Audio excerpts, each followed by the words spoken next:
Welcome friend, my name is Dani Walker. Today I'm going to share with you my favorite Miss Universe 2022 dark horses. Thank you for clicking on this episode. It's a huge help. If you want to support the channel in other ways, feel free to hit that super thanks button, shop the merch store, share the episode with a friend, and of course, please don't forget to subscribe and hit the notifications bell. And remember, if you're preparing for a competition, click the description for that free pageant prep course. Now to keep you on your toes, let's get started in no particular order. Ooh.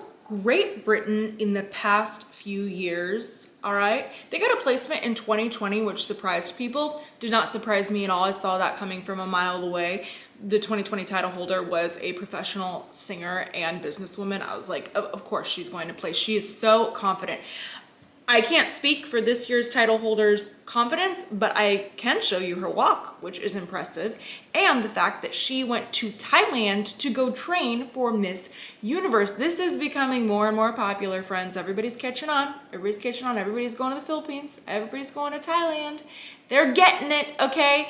And so I am super excited for her. Just look at her. Just look at her. Stunning, stunning, and really putting effort into her prep. Angola. Let's not forget that Miss Universe Angola is now directed by former Miss Universe Layla. So I'm very, very excited to see where this organization is headed. Miss Angola this year was actually in another one of my favorites episodes that you can check out, all about the Miss Universe headshots. Now, I have really high hopes for her being a dark horse. I think that she is stunning. Also, just like look at this footage of her. She's incredibly photogenic, very, very fit. Let's also learn a little bit more about her. She runs Better Tomorrow Africa, BTA, as a co-founder. The association is aimed at ameliorating people's living standards through need-based education and providing practical tools for sustainable and generational benefit. Okay. Kyrgyzstan is only 18 years old, but you wouldn't guess it. Look at the way that she carries herself on stage. Very, very beautiful, so naturally pretty. Considering that she's 18 now, I kind of feel like I get it. Like her skin looks so beautiful and youthful. Now, here's something that we can learn about her. She's currently studying to become a designer and is also a professional model. I could definitely see that. She also enjoys horseback riding and strength training. Ecuador. Oh my gosh, please look at her. Look at this walk, look at this face, look at the body. Another contestant here. Honestly, this is killing me that I have not heard more people talk about her. I think it's because she's not representing a Sash Factor country. She is flying right in under the radar, but I am so excited for her. She's been in my other episodes leading up to Miss Universe. You can check out some recent ones, but oh my goodness, start paying attention to her. Let's also learn a little more about her. Her sense of empathy and humanitarianism defined her and inspired her to become a licensed nurse. She believes nurses are angels with earthly caps who count on the blessing of contact with patients, become a friend and a confidant to them. In addition to nursing, she is also a model. Bhutan. I hope that I am pronouncing that country correctly. If not, feel free, share in the comments how I can correct my pronunciation. I would appreciate that. Anyway, so she is a stunning contestant. I haven't heard that many people talk about her. Obviously, this is not a huge powerhouse country, but look at her. She deserves some recognition. My goodness, you can see the prep that she is putting into her Miss Universe journey. She's also very photogenic. Just look at this. Let's also note how impressive she is, considering that she is the first contestant to represent her country at Miss Universe. I'm still getting used to using my new camera, so I missed a few contestants, one of which is Netherlands. Netherlands, to me, really stood out for her onstage confidence. Honestly, I love her look. I feel like she's so fashionable as well. She is somebody that I don't know as much about, but I also haven't heard people talking about her, so I hope to see more from her leading up to the competition.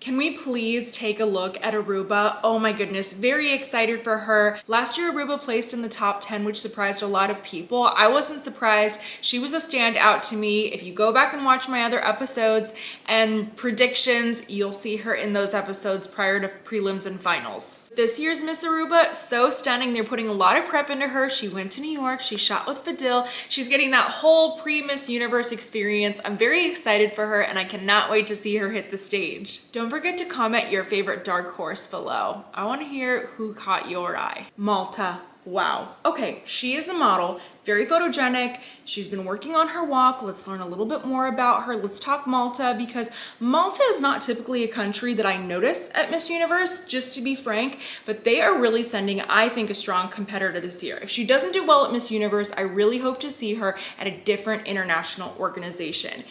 After her close friend was diagnosed with cystic fibrosis, she became dedicated to increasing awareness both locally and internationally about the disease, and she works closely with an NGO to accomplish this. So that is something we may be hearing more about throughout the competition from her. Trinidad and Tobago, very interesting contestant here, at least to me, okay? I want you to pay attention to this video of her walking. Look at how she tracks the camera with her eyes.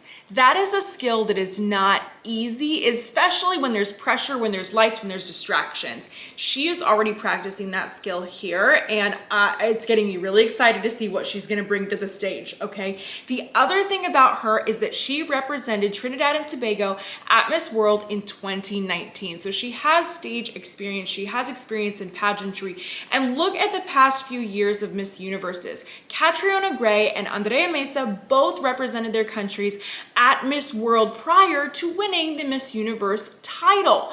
So I've talked about this in past episodes. Keep an eye out for these women. This training prior to the Miss Universe pageant has really been helping them on the Miss Universe stage. Nicaragua, how photogenic is she? Oh my goodness, she is just so beautiful. Love her look.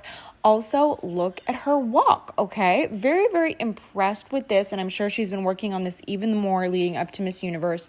So I'm excited for her. I can't wait to see more from her. She's a great surprise for me. Honduras, great walk. Very photogenic. She is an independent woman who works as a model to finance her college education, which is very common around the world. Love hearing that. She is currently pursuing a dual bachelor's degree in international business and digital marketing from Atlantis University in Miami. Wow. Another contestant just flying in under everybody's radar. She's absolutely stunning. Look at how photogenic she is. And she's one of our younger contestants. I noticed this year, most of the contestants are around that 27 to 28 age range, at least for the big powerhouse countries. That's one thing I've seen this year. It's very interesting. Cameroon. Honestly, Cameroon has stood out to me for the past few years at Miss Universe. I've personally loved some of their styling. I think that it could be tweaked slightly in terms of the fit of their evening gowns, for example. But hopefully this year's Miss Cameroon is going to have a stunning evening gown. She is a gorgeous contestant, very naturally beautiful. Let's learn a little bit more about her. Here's a little excerpt from her Miss Universe profile. She is especially passionate about helping children. She organizes Hope Day, a program that primarily helps primary school children gain access to school necessities. Love hearing that. Costa Rica is a country I have not heard many people talk about, but you should. Look at her. She is absolutely gorgeous. She's very intelligent as well. She's a civil engineer. She speaks multiple languages. Just why is nobody paying attention to her? I don't understand. We need to hear more about her. I have a theory though about Costa Rica. I feel like Costa Rica, Bolivia, Panama, in general, overall, in the past few years, in the past decade, let's just say, they have been beaten out of the semifinals by the Miss Venezuelas, Miss Colombias, and Miss Puerto Ricos of the world. That's just what I feel. Let me know if you feel the same way. Ukraine. You can see that she's one of our more petite contestants this year, but my goodness, she really has stage presence. She has great styling. She has great hair, makeup, wardrobe. She has all of that. I do not know about her speaking abilities, but I so far am a huge fan of her this year. Also, we're learning that she has been very active in volunteering efforts in her country. I would not be surprised if the Miss Universe organization has some sort of special segment dedicated to what's been happening between Ukraine and Russia.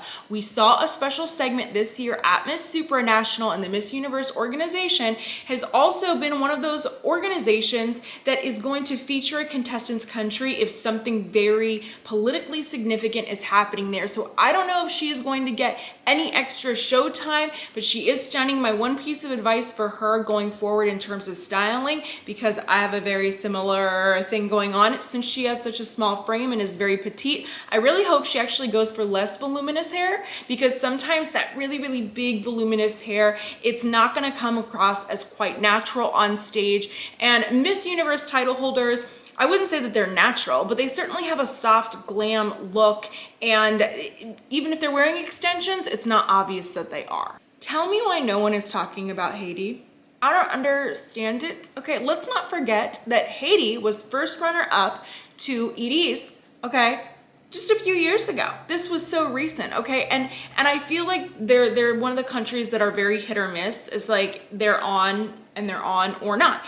In 2019 though, I did love Haiti. I loved Haiti so much. And honestly, I was really surprised that she did not get a top 20 placement. That was something that I was like, very surprised. But this year's delegate, look out. She represented Haiti and she was first runner up at Miss World in 2018. Ghana. Talked about her in other episodes too. Not hearing so much about her, but I love her, especially her style. Oh my gosh, she is one of the most fashionable contestants this year. Just go see my best dress episode. Go see the styles that she is bringing to us, okay? Cannot wait. Let's talk a little bit more about her though, aside from her excellent fashion. She is a professional model, obviously. She is a French, English, Spanish, and Portuguese translator. She grew up in Ghana as well as a number of other African countries, which spurred an appreciation for various cultures.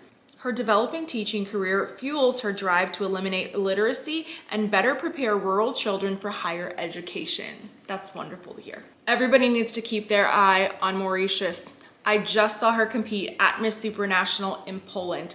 She was the first Miss Mauritius to place in the top 12 at Miss Supranational. She also is the first to win the top model competition there. She is gorgeous, and especially on stage. That is where she shines. That's where she stands out. Her face is just amazing on stage. I haven't heard very many people talk about her, but do not be surprised if we see a placement from Mauritius this year. Frankly, I would love to see a surprise like that in Miss Universe. Namibia, okay. The last time we had a winner from Namibia was in 1992. My goodness, it's been quite a while, and I feel like Namibia flying right under the radar. Gorgeous, very photogenic. Let's learn a little bit more about her though beyond her physical beauty. She feels a social responsibility towards tackling individual, absolute, and generational poverty and works to create physical means to access to basic needs for troubled youth. I absolutely love that. That is a cause that is also near and dear to my heart. So more power to her for that. Cannot wait to see her compete. Spain. What has been happening to Spain for the past few years? I just feel like they have been shut out of the Miss Universe organization. Their last placement was in 2017 by my friend Sophia. Congrats, Sophia, for that. But since then, I feel like they've sent some really strong delegates, and this year's Miss Spain is no exception. She has been working on her walk. She is very beautiful. She had an incredible evening gown when she won her national competition, and they have been very well dressed recently. Their styling has been stunning. I just don't understand what has been happening to Spain, but still keep an eye out. I'm hopeful. Thank you so much for joining me for this episode. Let me know who your favorite dark horse is below in the comments. I love hearing from you.